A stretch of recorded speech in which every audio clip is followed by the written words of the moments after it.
A paz do Senhor, minhas queridas ouvintes, leitoras, mulheres que amam o conhecimento que vem do alto, que amam a sabedoria divina e que têm acompanhado comigo a leitura do livro Invisível, o dom de permanecer escondido em um mundo que ama ser notado, que é da autora Sarah Harkett pela editora Impacto. Hoje nós adentraremos o capítulo 11 e sem mais demora eu quero passar a leitura, lembrando que este é um livro que conta com 13 capítulos, então estamos nos aproximando do final. Provavelmente lá para a semana que vem nós estaremos concluindo o nosso livro, mas ainda temos muito a receber. Então, partimos para a leitura a partir de agora. Vamos? Capítulo 11. Deus é por nós. Cura no lugar oculto. Ela fez o que pôde. Marcos 14:8. Mamãe, acho que Deus quer que eu lhe conte por que não gosto da Etiópia, disse um dia minha filha de 5 anos, assim, sem mais nem menos. Eu estivera esperando esse dia e ele havia chegado uns 5 anos antes do que eu esperava. Naqueles primeiros anos, desde que ela chegara em casa, qualquer menção à Etiópia era o suficiente para que ela fechasse a cara.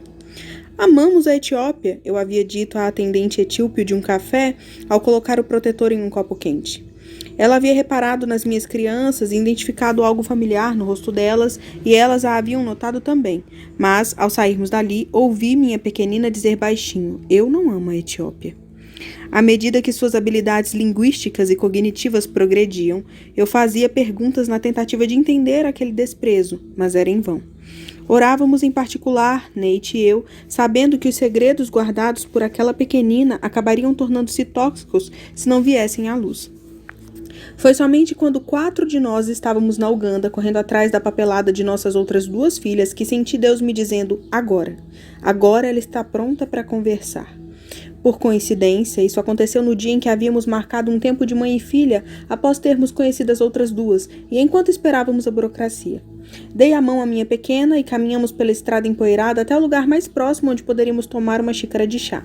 Ela falava sem parar sobre o que lhe viesse à mente, feliz com a atenção exclusiva da mamãe. Enquanto ela tomava leite no canudinho, abriu seu diário de oração na página de um desenho que havia feito de uma cabana marrom. Ela se lembrava. Eu não tinha certeza de que se lembraria. Os minutos seguintes pareceram anos enquanto eu ouvia minha garotinha falar sobre assuntos de garotas crescidas, coisas que eu não havia ensinado a ela, coisas que ela vira acontecer, não na TV ou em um filme. Era como se ela tivesse crescido de repente, subitamente capaz de articular sua dor, sua perda e seu desapontamento, e todas as cenas que os haviam causado, com uma coerência que não combinava com a sua idade. Segurei as lágrimas e continuei a ouvir. Estava atordoada com aquela narração vívida e com sua habilidade de comunicação. Tantas peças do quebra-cabeças se encaixaram naquela conversa. Lacunas em nossa compreensão sobre ela foram preenchidas. Quando ela terminou, nós conversamos. Oramos para pedir que Jesus revelasse como ele se sentia a respeito dela e como a vira naqueles anos solitários. Fiquei ali sentada orando. O que devo fazer agora com esses cacos de vidro? A lembrança de sua dor. E vi a resposta em seu rosto. Era algo assim: agora que lhe contei tudo, mamãe, o que tem para o almoço? Havia acabado, pelo menos por enquanto. Diário fechado e entregue para a mamãe guardar. E o peso finalmente tinha sido removido daqueles ombros de 5 anos de idade que não tinham condições de carregá-lo. Dali em diante ela ficou mais leve. Depois daquela conversa, ela passou a ser uma viajante em suas brincadeiras, alguém que passava com frequência pela Etiópia. Quero voltar à Etiópia um dia e falar de Jesus para eles, ela me disse recentemente. Deus carregou aquela parte de seu fardo. Sara os quebrantados de coração e liga-lhes as feridas. Salmo 147, versículo 3. Minha garotinha desde cedo encontrara o caminho para escapar das feridas. Ela estava relembrando e reconhecendo a dor que cria espaço e vazio e busca a cura em Deus. Também é assim que vejo, às vezes, o processo superar as dores e cicatrizar as feridas. Uma amiga diz algo que dói e, ao invés de dar de ombros mentalmente ou criticá-la em pensamento, pergunto a Deus: por que isso doeu? Tiro a atenção daquela pessoa e me volto a Deus. Pergunto-lhe a respeito de mim mesma: o que há em mim que tu queres curar? O que há em mim que necessita do teu toque por ter me machucado com aquelas palavras? Ao apresentar minhas feridas, grandes ou pequenas, a Deus, sempre me surpreendo com a maneira como Ele vem para curar tudo. Até mesmo as partes de mim que eu pensava não ter conserto, ser minha personalidade ou minha história. Tantas das pequenas dores ou manias obstinadas que aceitamos em nós mesmos são lugares da nossa vida que Deus é capaz de curar, nos quais Ele pode soprar sua perspectiva. Porém, para que Ele fale palavras de cura sobre feridas antigas, temos de reconhecer a existência destas feridas. Minha filha começou cedo. Ele a conduziu até ali. Essa foi a primeira de muitas conversas semelhantes que ela teria com ele ao longo do tempo. Ele ama curar o que está despedaçado. Em um domingo após o culto eu conversava com novos amigos, novos para mim, para nós e nossa história. Eu sabia que, ao olhar para nossa família aos domingos, eles viam faixas coloridas nas cabeças e sapatos bonitos no único dia da semana em que todos estávamos razoavelmente bem arrumados. Eles viam resgate e redenção na mistura de peles claras e escuras e viam meus bebês se revezando no colo de Nate durante o louvor. Mas eu via o que eles não viam. Eu sabia o que estava por detrás de vestidos estampados e camisas bem passadas.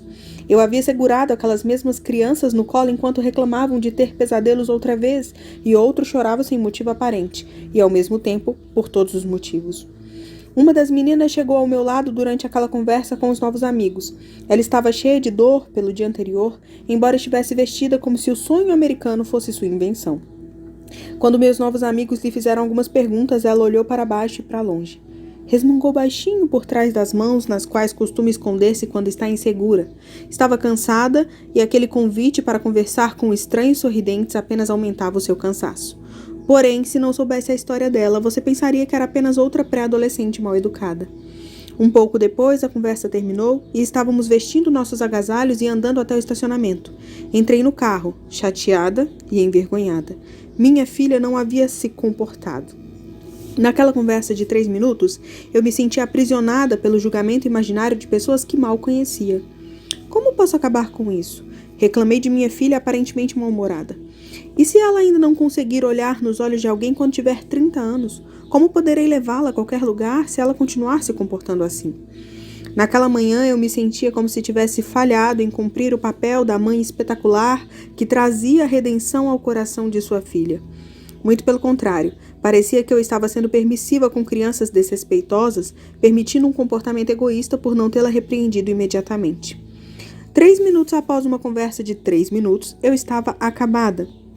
Olhei pela perspectiva de outra pessoa e assumi que era o ponto de vista verdadeiro em relação a mim e a minha filha.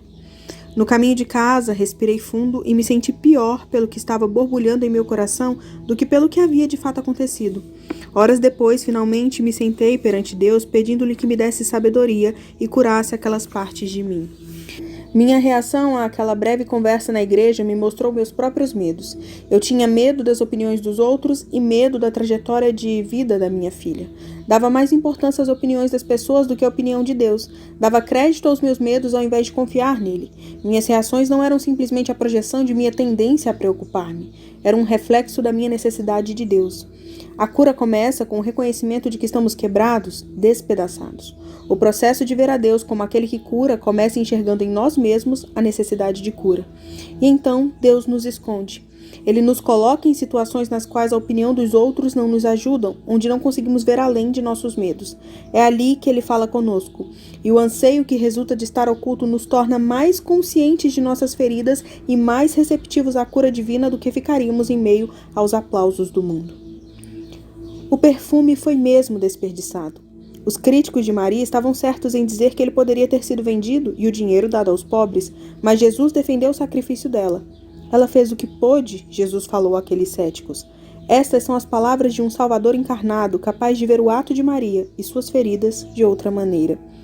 Ele não a via como alguém que continuaria machucada, mas como alguém que precisava de cura e lindamente a havia buscado. E ele a curou ao falar com ela, transformando aquele desperdício em beleza. Maria fez uma oferta àquele que a curou com sua própria presença. Não sabemos detalhes das feridas de Maria ou por que ela buscava aquela cura, aquela inteireza de Deus. Talvez os motivos fossem relacionamentos, escolhas autodestrutivas, inveja ou medo, mas Jesus havia visto tudo antes daquela noite. Ele a protegeu até com a maneira como sua experiência foi relatada.